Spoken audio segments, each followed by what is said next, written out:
नमस्कार। आज के इस एक्सप्लेनर में एक बहुत ही हॉट टॉपिक पर बात करेंगे। क्या पिछले कुछ दिनों से मीशो के स्टॉक पर ध्यान गया है?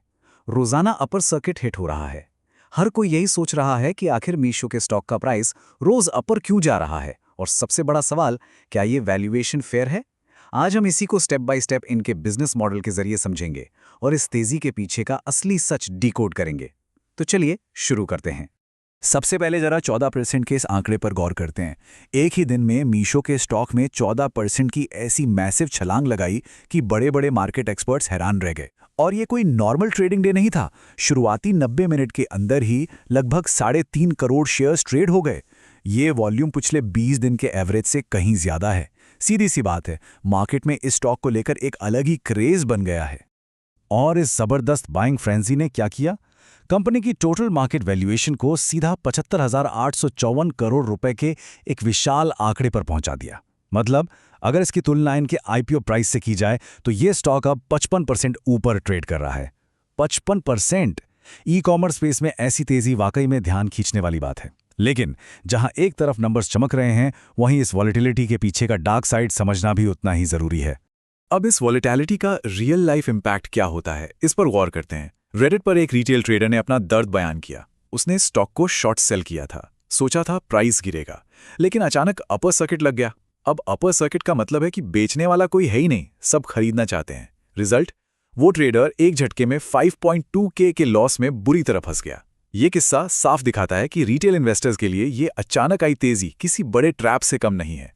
तो आखिर इस तेजी के पीछे की स्ट्रैटेजी क्या है? इसको समझने के लिए इनके बिजनेस इंजन पर आते हैं। अगर Amazon या Flipkart जैसे ट्रेडिशनल जायंट्स को देखा जाए तो उनका फोकस होता है ब्रांडेड गुड्स और फास्ट डिलीवरी पर। लेकिन मीशो, इनका रास्ता बिल्कुल अलग है। इन्होंने टियर 2 और टियर 3 शहरों के उन वैल्यू कॉन्शियस शॉपर्स को पकड़ा है जो फास्ट डिलीवरी से ज्यादा 20-50 रुपए बचाने पर फोकस करते हैं। ये लोग इंटेंट बेस्ड शॉपिंग नहीं करते, बस स्क्रॉल करते हुए सस्ता और अच्छा सामान ढूंढते हैं। और यही मीशो का सबसे बड़ा गेम चेंजर है। और इस सस्ते सामान वाले मार्केट को जीतने के लिए मीशो ने एक बहुत ही सॉलिड टेक्नोलॉजिकल हथियार बनाया है, जिसे सेलर्स की भाषा में स्मार्ट प्राइसिंग कहते हैं। ये एक ऐसा एआई ड्रिवन टूल है जो कॉम्पिटिटर डेटा को लगातार एनालाइज करता है और प्रोडक्ट की कीमत को खुद ब खुद एडजस्ट करता रहता है। इसका एक ही मकसद है, सेलर्स को ज्यादा से ज्यादा सेल्स वॉल्यूम लाकर देना। तो अब सोचिए, ये टूल स्पेसिफिकली काम कैसे करता है। चलिए इसे स्टेप बाय स्टेप तोड़ते हैं।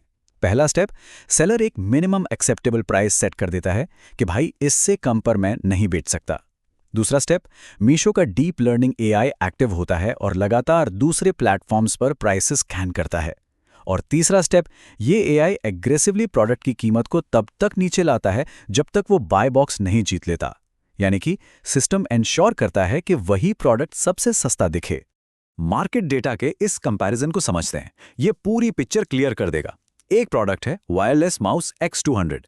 Amazon पर यह मिल रहा है 499 रुपीज में। फ्लिपकार्ट पर यही माउस 469 रुपीज का है, पर मीशो का smart pricing algorithm market read करके प्राइस को ऑटोमेटिकली 389 रुपीज तक फोर्स कर देता है। अब जाहिर सी बात है, जब लोगों को वही चीज सबसे सस्ती मिलेगी तो वो वहीं से खरीदेंगे। इनकी इस डेटा फर्स्ट अप्रोच ने ऑर्डर वॉल्यूम को आसमान पर पहुंचा दिया है। लेकिन यहां एक ट्विस्ट है। नंबर्स और कॉर्पोरेट स्ट्रैटेजी अपनी जगह है, पर ग्राउंड रियलिटी थोड़ी अलग है। आखिर इन बेहद कम कीमतों की भी कोई ना कोई कीमत तो चुकानी पड़ती होगी ना।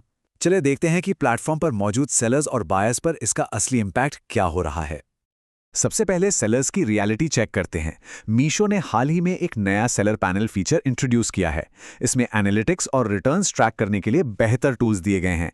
लेकिन इस ट्रांसपेरेंसी की एक कॉस्ट है, 79 रुपीज प्लस जीएसटी की मैंडेटरी मंथली फीस। शुरू में ये फ्री ट्रायल के रूप में मिलता है, पर बाद में सर्वाइव करने के लिए ये हर महीने का एक रिकरिंग खर्चा बन जाता है। अब सोचिए, एक तरफ ये एक्स्ट्रा मंथली फीस और दूसरी तरफ वो स्मार्ट प्राइसिंग टूल। जब एक सेलर स्मार्ट प्राइसिंग ऑन करता है तो वो अपना प्राइसिंग कंट्रोल पूरी तरह से एआई के हाथ में दे देता है। और एआई का लॉजिक सिंपल है, मैक्सिमम ऑर्डर्स लाओ, तो वो हर प्रोडक्ट को उस सेलर के बताए गए एब्सोल्यूट मिनिमम प्राइस पर पुश कर देता है। इससे ऑर्डर वॉल्यूम तो बहुत जबरदस्त आता है, लेकिन प्रॉफिट मार्जिन पूरी तरह स्क्वीज हो जाता है। एकदम ना के बराबर मुनाफा बचता है। और बायर्स के लिए एक्सपीरियंस कैसा है? उन्हें सस्ता अनब्रांडेड सामान मिल रहा है, इसमें कोई शक नहीं, पर कई बार चेकआउट पर आते आते उलझन हो जाती है।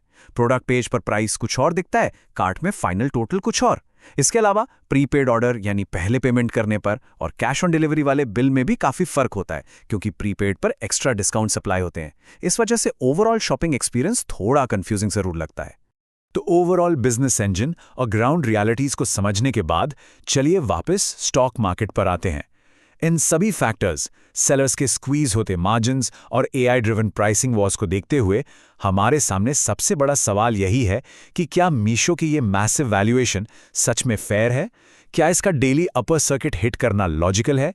अगर इन फाइनेंशियल आंकड़ों पर नजर डालें तो क्लियर पता चलता है कि मीशो का प्राइस टू अर्निंग्स यानी पीई रेशियो 85.7 पर बैठा है, जबकि ई कॉमर्स इंडस्ट्री का एवरेज पीई रेशियो सिर्फ 40.2 है। मीशो इंडस्ट्री एवरेज से दोगुने से भी ज्यादा वैल्यूएशन डिमांड कर रहा है। यहां तक कि ज़ोमैटो 65.5 और नाइका 55.8 पर हैं। ये बता रहा है कि मार्केट ने आने वाले बहुत सालों की मैसिव ग्रोथ और उम्मीदों को ऑलरेडी करंट प्राइस में जोड़ रखा है। लेकिन जब वैल्यूएशन इतनी हाई होती है तो रिस्क्स भी उतने ही एक्सट्रीम होते हैं।